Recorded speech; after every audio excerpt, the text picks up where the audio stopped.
Magandang araw sa inyo mga boss. So may gawa tayong bagong contact point. So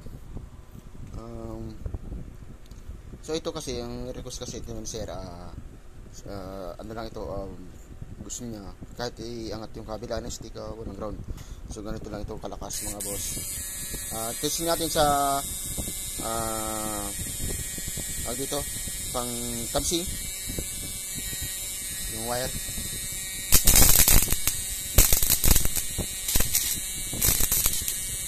Now na mga boss. So ito naman yung pantabang.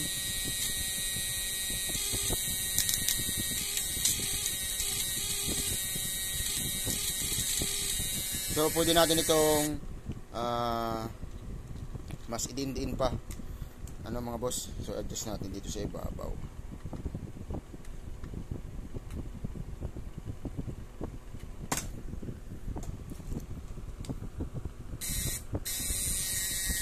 So yung sa ibabaw,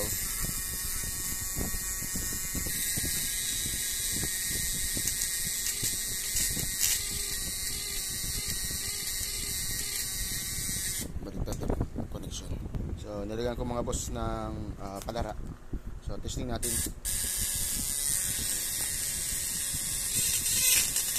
Power.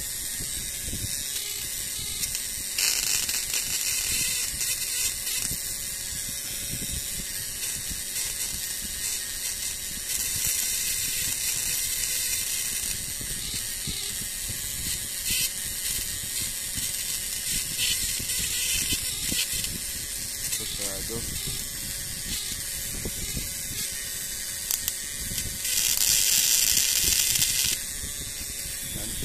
Sa mga gusto pong magpagawa, PM lang kayo. So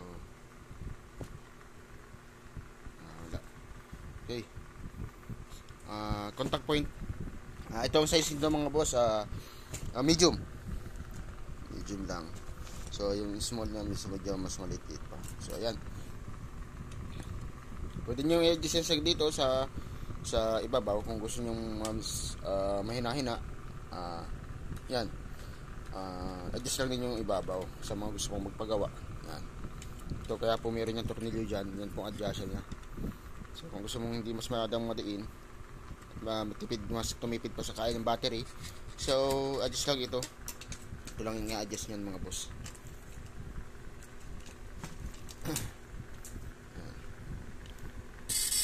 Yan, diba ng tunog? So mahinga na. Yan. So pag gusto mas malakas, adjust lang na natin mga boss. Yan, iba ng tunog. Yan, malakas na. So yun lang purpose nito, yung ibabaw na yan. Saka pati yung ibabaw na ito para hindi ka mahirapan din na magtimpla. Pag matagal na kailangan mo ng kuskusin. So pagka-kuskus mo ng contact point, dito ko na mag-a-adjust. Itatapat mo lang yung contact point nya, taas saka ibaba. So isi-center mo, tapos dito ka na mag-a-adjust. Kung gusto mong mas madiin, adjust ka na lang dito. Yan. Kaya yan ang purpose niyan mga boss, para hindi ka na kasi mayroong mga ibang unit na ganitong gumagawa, sinisikwit-sikwit. So hanggang sa katagal-tagalan, napuputol na yung pang ibabaw kasi alloy. Kasi ako boss, mga boss, di ako nagagamit ng tanso. Itong ginagamit ko, aluminum, kasi di siya nagiinit. Maligam-gam lang siya. So yun ang pinaka-normal ito mga boss. Mag-init man siya pero maligam-gam, mahahawakan mo. Pero pag yung hindi mo mahawakan, hindi po yung normal. May problema either sa capacitor or condenser.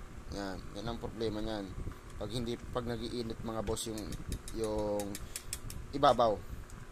Capacitor saka condenser, kung alin din sa dalawa, pag nagiinit na maigi ibabaw.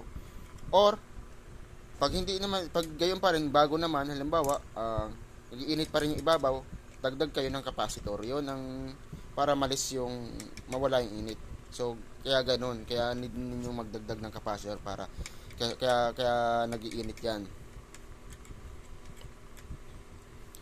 Tapos kahit kung di naman nagiinit, dagdag pa kayo kung gusto niyo mas malakas pa. So yun.